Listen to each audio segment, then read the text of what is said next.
Hi, and in this video we'll talk about more specifically for weight loss. Where do we want to put our focus on, and how do we want to approach this whole process? So first of all, let me move to this little corner here. So let's do a quick energy balance recap.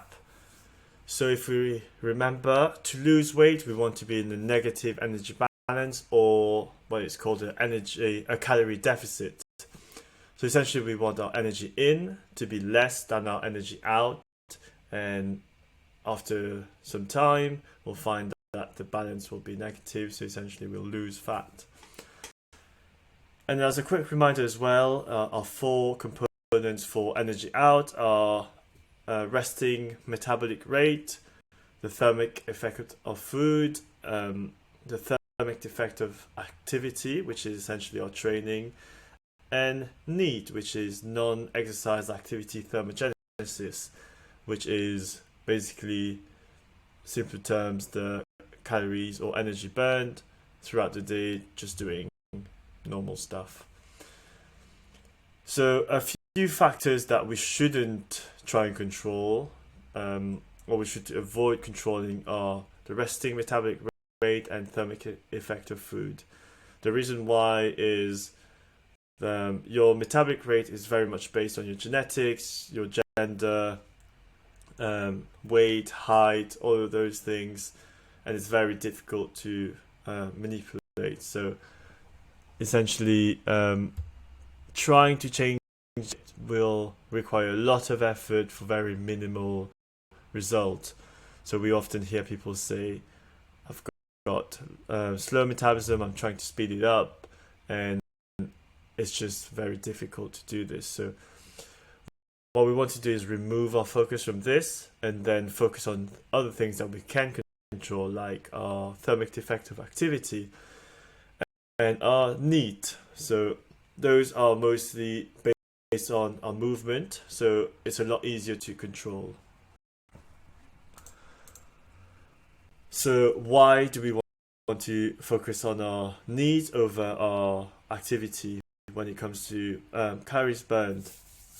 So if you look at the diagram on the right, you can see the proportion.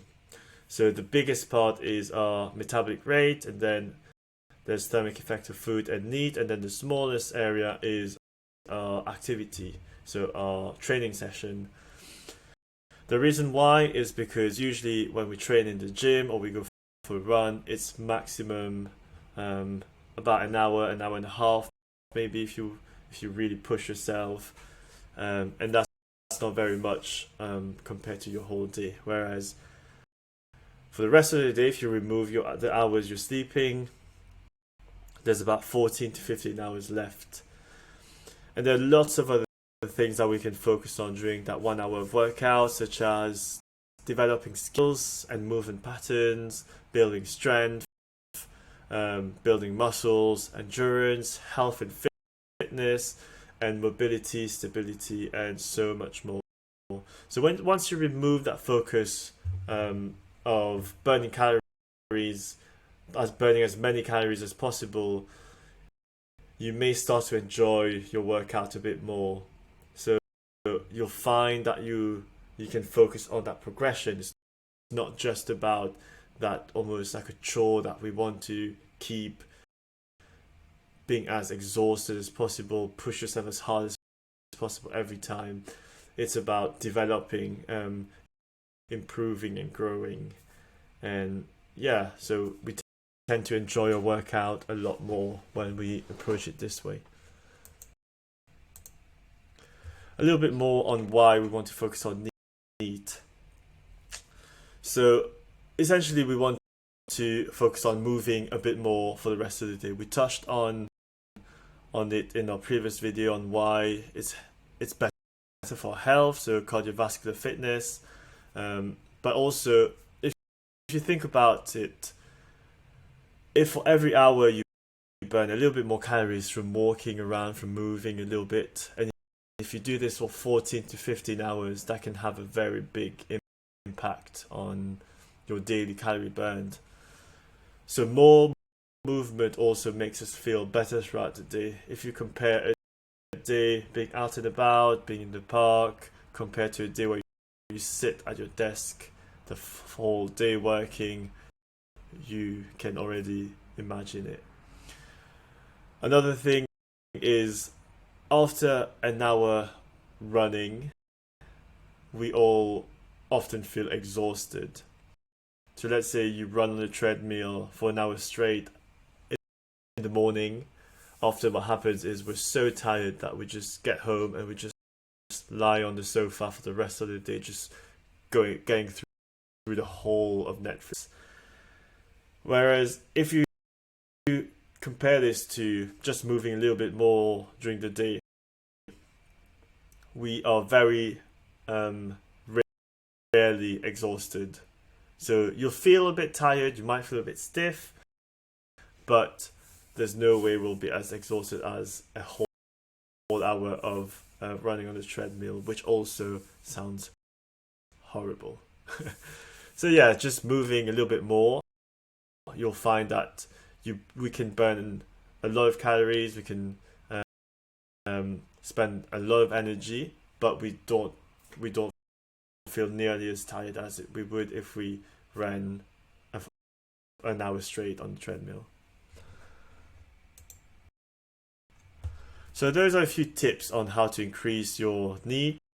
So let me move out of the way. So this is a beautiful picture of us walking in a park in the countryside.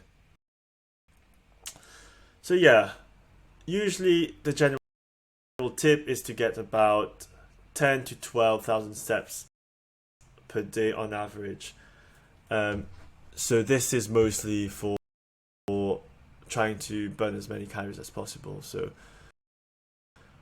for health, I mentioned we want to reach a minimum of 8,000, and then if you can push on that to get about 12,000 a day, that is brilliant goal.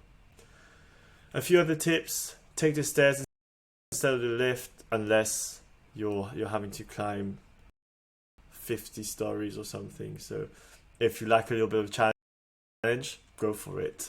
But please don't blame me for that. So next, take regular breaks from your desk jobs. If you work in an office, go for small walks, especially if the weather's nice. It'd be great to step out and have some fresh air, get some sun, but also just get up, make yourself a cup of tea, come back, get some water, so move a little bit more around the office, and that is a great tip. So you can also walk to the gym, walk to work, walk to the shop whenever possible. Let's say it's just one stop away from where you are. Instead of getting on the public transport, just walk. And also enjoy the outdoors. Go for long walks in the park, ride your bike, enjoy outdoor activities. So those are very beneficial, not just for burning calories, but also for your mindset, for the psychological benefit. And also one of my favorite thing is to just turn up the music and just move, just dance around the house. It's quite liberating. I know that sounds weird, but once you try it, you'll see it's brilliant. It's good fun as well. Make sure that you close your blinds though, because if someone just sees you dance around the house through the window, that can look a little bit strange. But at the same time, yeah, who cares? Yeah, so hopefully those tips help you, and try it out. Hopefully you'll enjoy them, and if you want to discuss anything, let me know. I'd be more than happy to dive a bit deeper into this. Thank you very much, and see you soon. Take care.